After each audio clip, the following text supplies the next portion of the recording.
When it comes to curing resin on my art, I have always said, all that's left is to wait. You're gonna have to wait at least 1 day to touch them.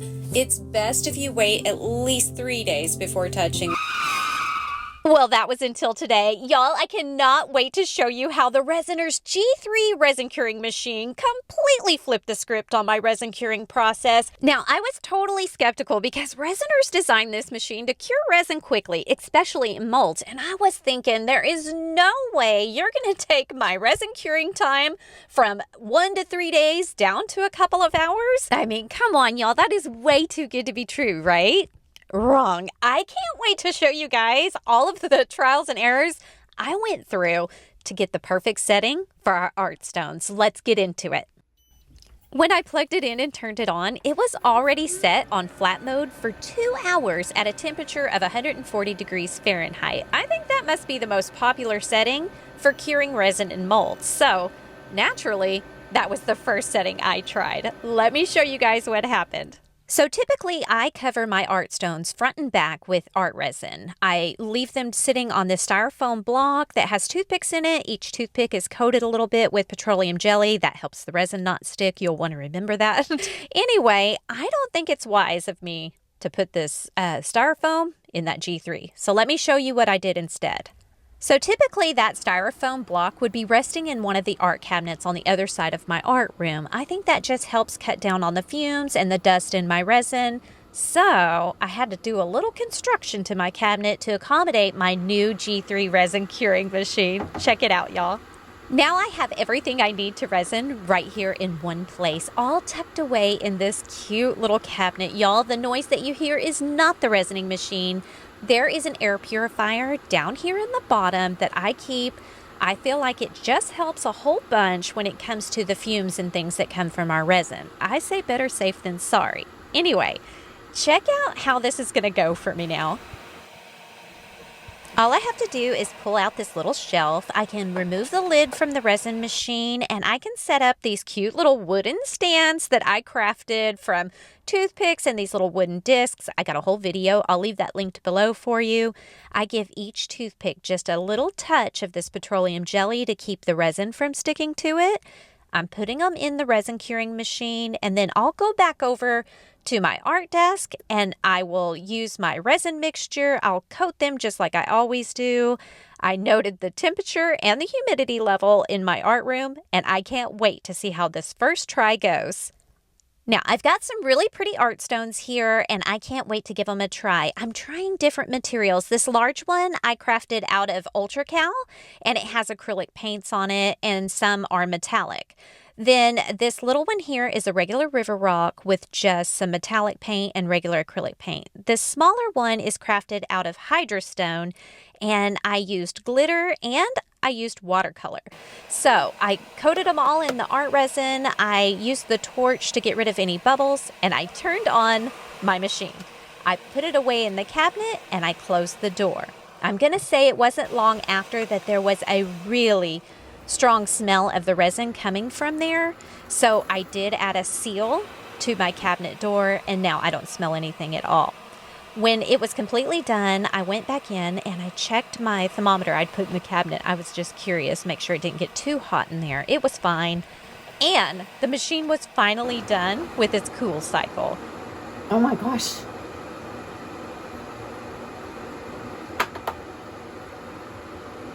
Stop.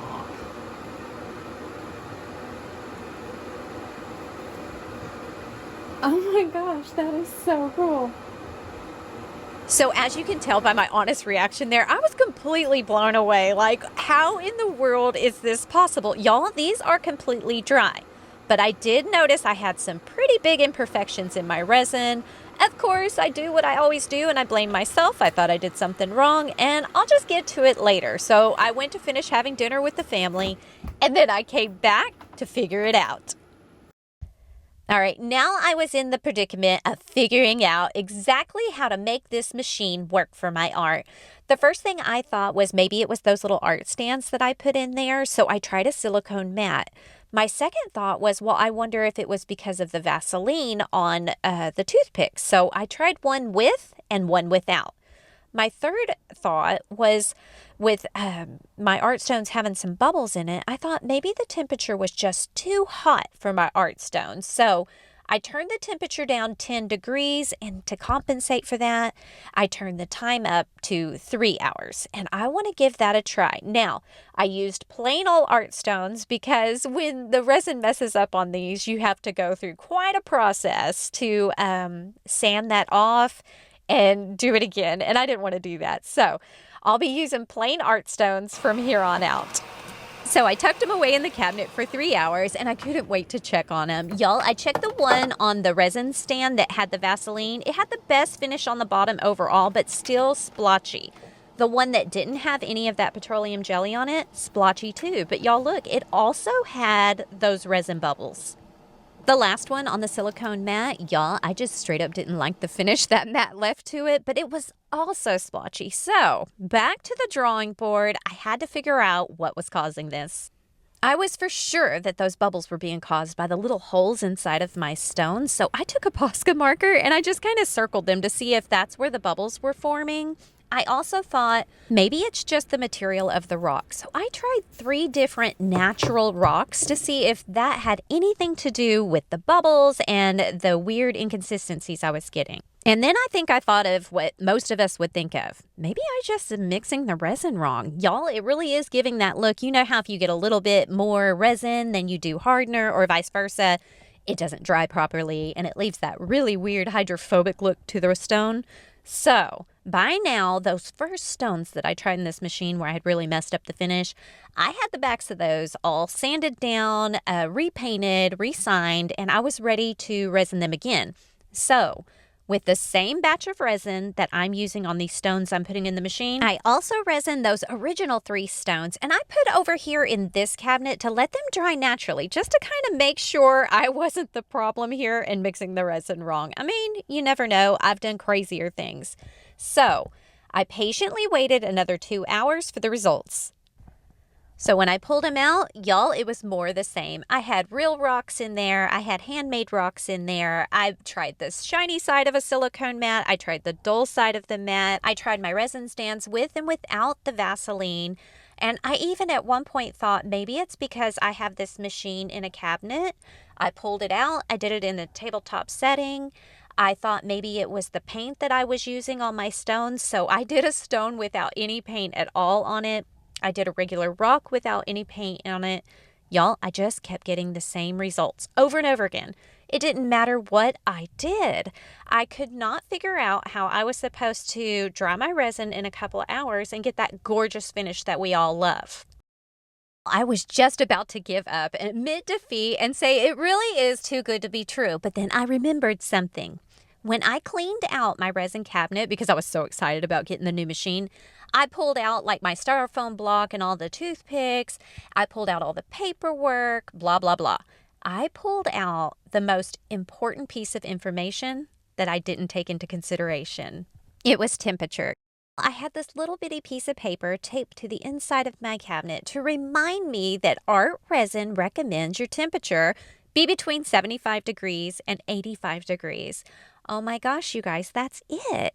Maybe this machine is just too hot for this brand of resin, but I love this brand of resin. So, hey, let's turn down the machine and see what happens.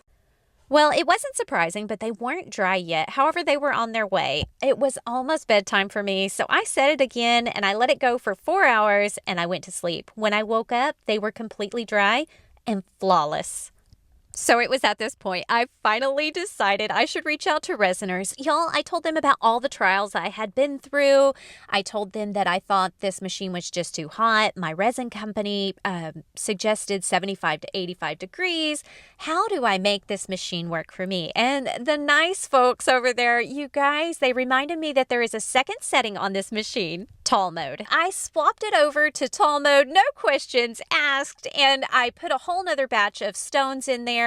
And let me tell you what, when you push that tall mode, it automatically comes up to a 2-hour setting. And I peeked at the temperature and it's at 68 degrees. I was like, well, how is that going to be any better than my 80 degrees at 2 hours? Y'all, I kept peeking in to see if that temperature would climb, and it did. I peeked in after about 30 minutes and it was to 86 degrees. That's like 20 degrees higher almost. And then at an hour, it was up to 131 degrees. And then I checked in when there was only just about 30 minutes left and it was still at 131 degrees. Y'all, I could not wait for that 26 minutes to be over so I could see if they were done. Well, they weren't. So I thought, okay, they were close. They were just tiny bit tacky. So I put the lid back on and I set it for another 2 hours. Same thing, tall mode, 2 hours, hit start, walk away. So after it was all said and done, I removed the lid and I was so scared to touch it. But, oh my gosh, you guys, it is dry. I just couldn't believe it. I was so scared to touch it. Anyway, it took 2 cycles, which means it took 4 hours. But would you look at the finish on my mandala stone? This is the one we made in our live video last, and I am so excited. Look how beautiful this finish is. Oh my gosh, I'm so excited that I headed right back to my art desk and I whipped up another batch of resin and I wanted to try out just a few things. I've got a couple of art stones here that are made of ultracal. I have one that's made of hydrostone. I have this tiny rock here that was part of our earlier trials, so it already has resin on it. I did this one on that silicone mat. Y'all, I just don't like the finish of this. If you haven't tried doing it on the toothpicks, give it a shot. It does leave 3 little dots on the bottom, but so much better than this really sharp edge. I don't really want to sand it, and I don't want to put another sealant on it. I like to just one and done this thing. So I'm going to give all of these rocks a try, and we're going to see how it works. What I'm going to do is I'm going to set the machine on tall mode, and I'm going to hit the button and I'm going to raise that 2 hours to 4. Let's see what happens. Oh my gosh, you guys, they look amazing. They're still warm to the touch, but they're completely dry. I have tested this over and over and over again with all sorts of rocks. It is absolutely working. I am in love with the finish. This finish is as good as I have always gotten, if not better. I love the way my new resin stands are working inside of it. I am just, y'all, I'm in love. There's so many times that I want to resin a stone, but it's just, too cold or too humid. I live in Arkansas. It's always going to be humid. This little machine, this beautiful little machine is going to allow me to resin. And not only that, I used to have to wait 24 hours at minimum. Typically, I would always let them sit in there at least 2 or 3 days. Sometimes I'd have to leave them 4. I'm not kidding. And this is going to change everything for my art. I can create more. I can do more videos. I can do so much more with this machine. Y'all, I have tried this over and over and over again. My little stands are working great. I love those. If you want some, you've got to go make them. They're super easy to make. And a little bit of a spoiler alert, you'll be seeing in some other videos I'll be using this machine. I went ahead and tested one of my little magnetic canvases and it was covered with these gorgeous rhinestones, same settings, and it worked perfectly. Can you guys believe that? I am just blown away. I love this machine so much that I joined their affiliates program. And you guys, right now, if you'll go over to their website using my link down below, you can enter the code JaDeLRocks. That's going to get you 15% off of this machine. I really hope you pick one up. This is a total game changer for us. Totally flips the script on our time. Come on, guys. 4 hours. Oh, I just can't believe it. You're going to be seeing this in so many videos because I have so many ideas coming up. And this machine just made it a total possibility. Plus, I might actually finally try that UV resin. I'm not near as scared now. All right, I'm going to put loads of links down in the description for you guys so you can find everything you need. I will put my resin video right here. Here's the video on how I made those resin stands. I want you guys to have everything you need to get your stones totally cured in 4 hours. Isn't that just crazy? You guys, thank you so much for watching. Special shout out to Resiners. Thank you for this opportunity. This was so kind of y'all. Until next time, rock on.